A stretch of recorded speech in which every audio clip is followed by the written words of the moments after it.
దేవుని పరిశుద్ధ నామమునకు ఘనత మహిమ ప్రభావములు కలుగునుగాక. హల్లెలూయా. మరొకసారి ఈ అనుదిన బైబిల్ ధ్యానములకు మీ అందరినీ మన రక్షకుడు ప్రభు అయిన యేసు క్రీస్తుల వారి పరిశుద్ధ నామములో ప్రేమతో ఆహ్వానిస్తున్నాను. ప్రియులారా, అడ్వెంట్ సీజన్లో క్రీస్తు ప్రభుల వారి జన్మమును జ్ఞాపకము చేసుకొని మరి క్రీస్తు ప్రభుల వారు 2000 సంవత్సరాలకు పూర్వము ఈ లోకములో లోకరక్షకుడుగా జన్మించి సర్వమానవాళికి దేవుని రక్షణను అందించి మరి దేవుని ప్రేమను, దేవుని కృపను వెల్లడిపరిచి నిత్య రాజ్యమునకు మార్గమును మనకు చూపించి ఆయన మరణించి పునరుత్థానుడిగా తిరిగి లేచి ఆరోహణమై దేవుని సన్నిధిలోనికి వెళ్ళిపోయాడు. మరి తిరిగి ఆయన మేఘవాహనుడై తన పరిశుద్ధులందరినీ కొనిపోవడానికి త్వరలో రాబోతున్నాడు.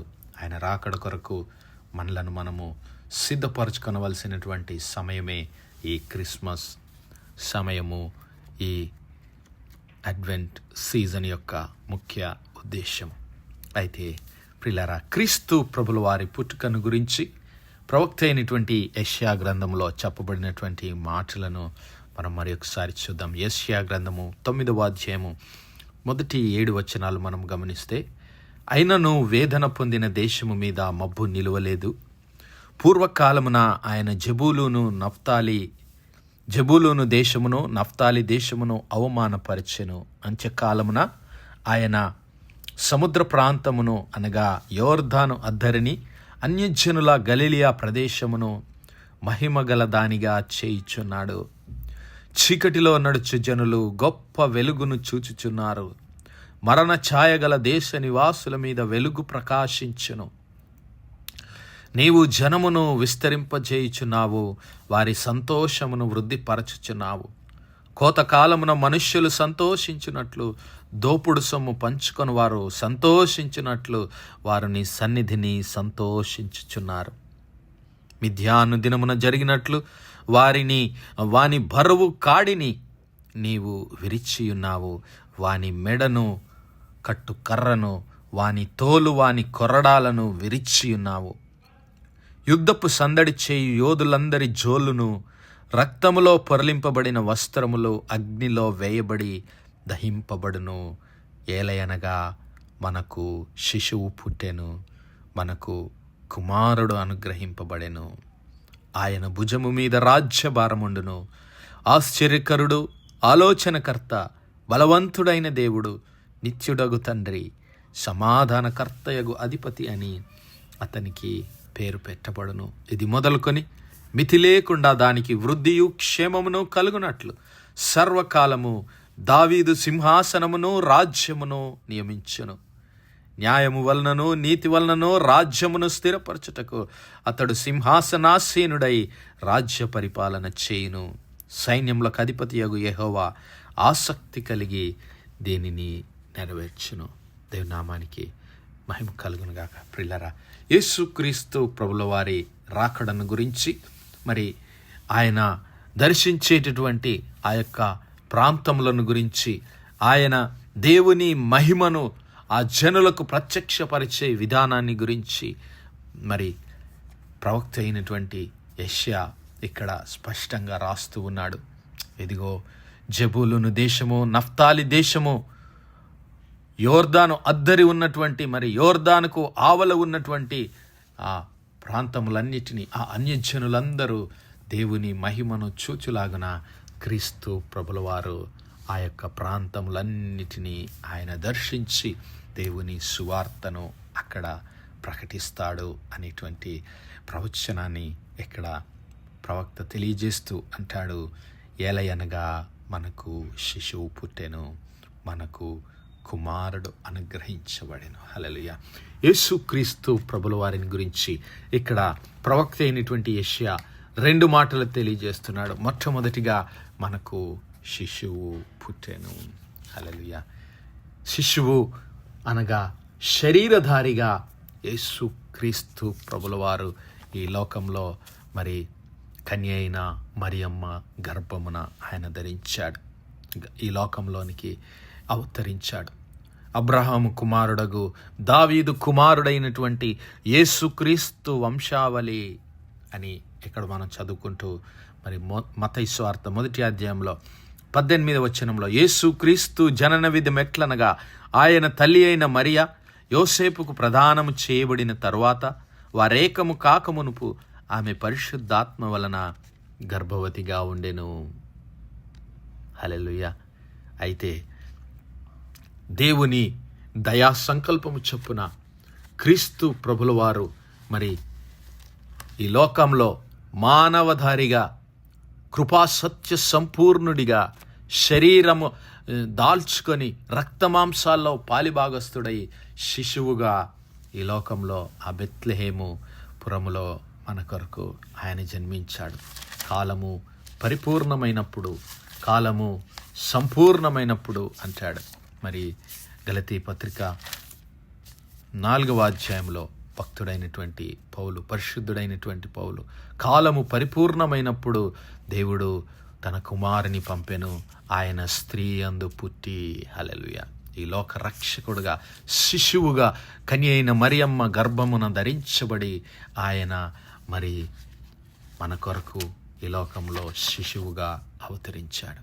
మరి ఆ శిశువుగా ఆయన అవతరించడానికి ప్రియులారా ఆయన ఏమేమి వదిలిపెట్టుకున్నాడో తెలుసా?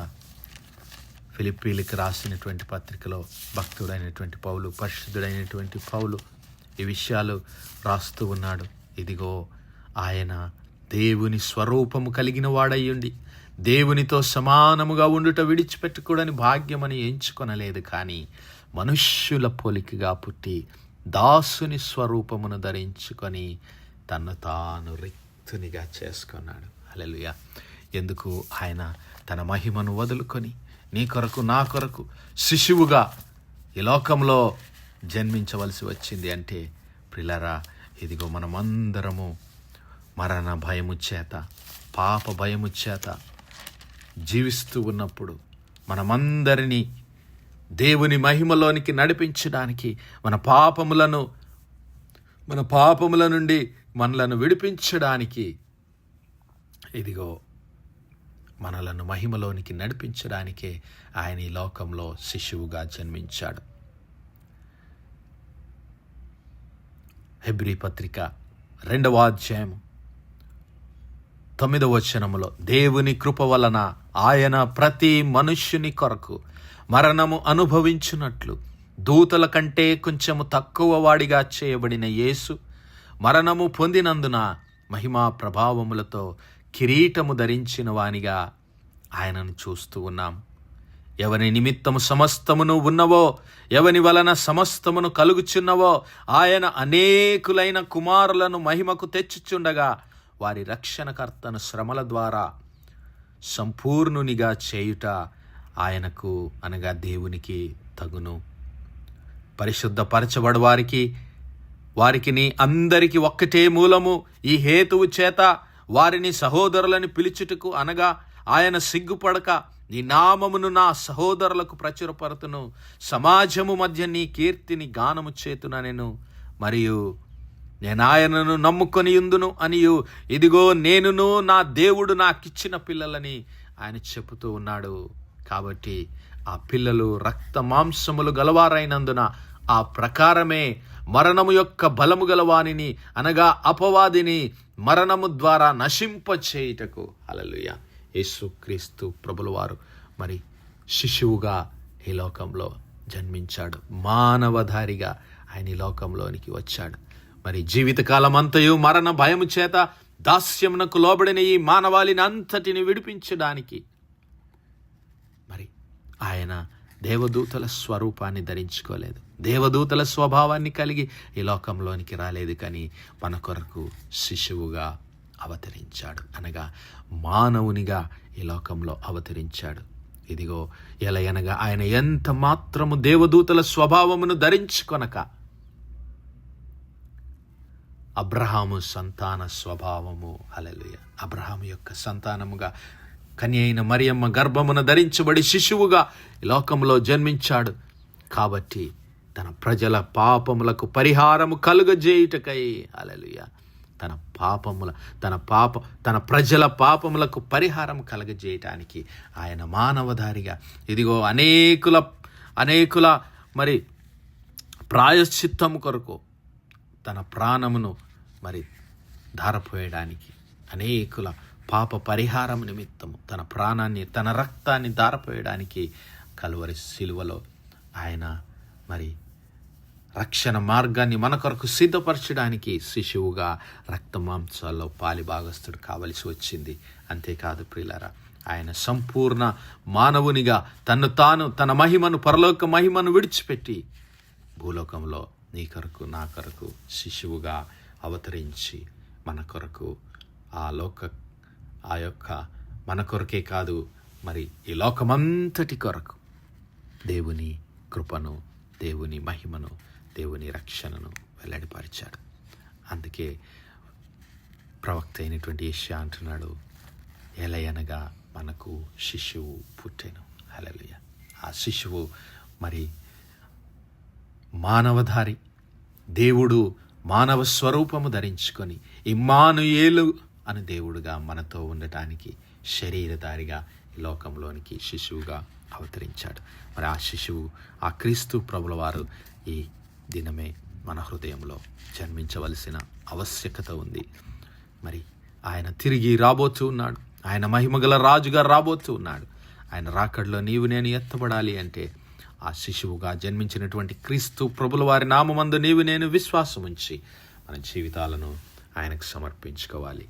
ఆయన ఆజ్ఞలకు మనం లోబడి ఆయన నామమందు విశ్వాసం ఉంచినప్పుడే నీవు నేను అనిత్య జీవమునకు వారసులం అవుతాం. అట్టి కృప, అట్టి ధన్యత దేవుడు మనందరి జీవితాల్లో అనుగ్రహించునుగాక. ఆమేన్, ఆమేన్, ఆమేన్. ప్రార్థించుకుందాం. హల్లెలూయా, హల్లెలూయా, హల్లెలూయా, హల్లెలూయా. స్తోత్రము, స్తోత్రము, స్తోత్రము, స్తోత్రము, స్తోత్రములు తండ్రి. అత్యంత కృపాభరితుడవు, అత్యున్నత సింహాసనంపై ఆసీనుడవైన మా ప్రియ పరమ తండ్రి, ఇచ్చము కలిగిన మా దేవ, సైన్యములకు అధిపతి వగు మా యెహోవా తండ్రి, కృపా కనికరములు గల మా ప్రభువా, సూర్యోదయం మొదలుకొని ఇంత మటుకు మా ప్రభు మీ చలనెక్కల నీడని భద్రపరిచి అయ్యా మరొకసారి మీ ప్రియ కుమారుడు మా ప్రభువైన యేసు క్రీస్తుల వారి పరిశుద్ధ నామములో దేవా మీ కృపా సన్నిధానంలో ప్రార్థించడానికి సజీవ లెక్కలో మమ్మల్ని ఉంచిన దేవా మీకే స్తుతులు, స్తోత్రాలు తండ్రి. దినమెల్లా మీ యొక్క పరిశుద్ధాత్మ సహాయము, నడిపింపు, ఆదరణ, సహవాసాన్ని మాకు అనుగ్రహించిన తండ్రి, మీకే లెక్కలేని వందనాలు, స్తుతులు, స్తోత్రాలు చెల్లిస్తున్నాం. అవును మా ప్రభువా, ఎలయనగా మనకు శిశువు పుట్టెను. ఆ శిశువు లోక రక్షకుడైనటువంటి యేసు క్రీస్తు ప్రభుల వారని, ఇదిగో మా యొక్క పాపముల కొరకు దేవా మీరు అనుగ్రహించినటువంటి మరి బలి అర్పణ అని, లోక పాపాన్ని మోసుకొని పోయే దేవుని గొర్రెపిల్ల అయినటువంటి ఆ క్రీస్తు ప్రభుల వారు శిశువుగా మా కొరకు జన్మించారనేటువంటి సత్యాన్ని అయా మేము గ్రహించి క్రీస్తు ప్రభుల వారిని మా రక్షకుడుగా, రాజుగా, ప్రభువుగా అంగీకరించి దేవా మీ చిత్తాన్ని జరిగించడానికి, మీ యొక్క నిత్య రాజ్యంలో పాలిభాగస్థులం కావడానికి ప్రభువా మాలో ప్రతి ఒక్కరికి మీ యొక్క పరిశుద్ధాత్మ సహాయం, జ్ఞానము, నడిపింపు దయచేయమని వేడుకుంటున్నాం. అయ్యా ఈ వర్తమానాలు వినిచిన మా ప్రియబిడ్డల కుటుంబాలన్నిటిలో మీ క్రిస్మస్ సంతోషము, సమాధానం, మీ వెలుగులు, మీ నీతిని, మీ ఆనందాన్ని అనుగ్రహించమని వేడుకుంటున్నాం. అయ్యా మా కుటుంబాలన్నిటినీ మీరు రాకడ కొరకు సిద్ధపరచండి. అయ్యా మీ రెండవ రాకడ కొరకు యేసయ్యా మా కుటుంబాలన్నీ సిద్ధపడి మీ రాకడలో ఎత్తబడి మీ నిత్య రాజ్యంలో పాలిభాగస్థులమే కృప మాల ప్రతి ఒక్కరికి దయచేయమని సమస్త మహిమ, ఘనత, ప్రభావాలు మీ నామానికే చెల్లిస్తూ మరొకసారి మా ప్రభును, మీ ప్రియకుమారుడు, మా రక్షకుడైన యేసు క్రీస్తుల వారి పరిశుద్ధ నామమున ప్రార్థించి వేడుకుంటున్నాం మా పరలోకపు తండ్రి. ఆమేన్, ఆమేన్, ఆమేన్. God bless you all. Praise the Lord. Shalom.